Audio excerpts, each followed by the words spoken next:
ಬೇರ್ ಆಕ್ಟ್ಸ್ ಅಂದರೆ ನಮ್ಮ ದೇಶದಲ್ಲಿರೋ ಕಾನೂನುಗಳೇನಿದೆ ಅದು ಆ್ಯಕ್ಟ್ಸ್ ಸೆಕ್ಷನ್ಸ್ ಅಂತ ನಾವೇನು ಕರಿತೀವಿ.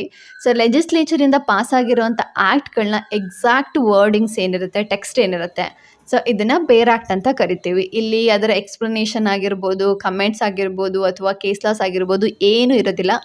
ಜಸ್ಟು ಅಲ್ಲೇನು ಏನು ಲೆಜಿಸ್ಲೇಚರಿಂದ ಏನು ಪಾಸ್ ಆಗಿರುತ್ತೆ ಆ್ಯಕ್ಟು ಸೊ ಅದು ಎಕ್ಸಾಕ್ಟ್ ವರ್ಡಿಂಗ್ಸ್ ಇರುತ್ತೆ. ಸೊ ಇದನ್ನು ಓದಿದ ತಕ್ಷಣ ನಮಗೆ ಅರ್ಥ ಆಗೋದಿಲ್ಲ.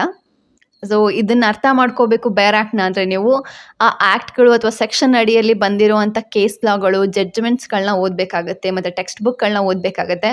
ಸೊ ಆಗಿದ್ದಾಗ ಮಾತ್ರ ಅರ್ಥ ಆಗೋದು. ಯಾಕಂದರೆ ಕೆಲವು ಸೆಕ್ಷನ್ಸ್ಗಳು ಒಬ್ರಿಗೆ ಅನ್ವಯ ಆದರೆ ಇನ್ನೊಬ್ರಿಗೆ ಅನ್ವಯ ಆಗೋದಿಲ್ಲ.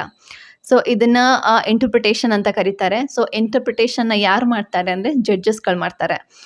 ಸೊ ಬೇರ್ ಆ್ಯಕ್ಟ್ಸ್ ಅಂದರೆ ವೆರಿ ಸಿಂಪಲ್, ನಮ್ಮ ದೇಶದಲ್ಲಿರೋ ಕಾನೂನುಗಳು. ಸೊ ಅದರ ಮೂಲ ವರ್ಷನ್ ಏನಿರುತ್ತೆ ಎಕ್ಸಾಕ್ಟ್ ವರ್ಷನ್ಸು ಅದನ್ನು ಬೇರ್ ಆ್ಯಕ್ಟ್ ಅಂತ ಕರೀತಾರೆ.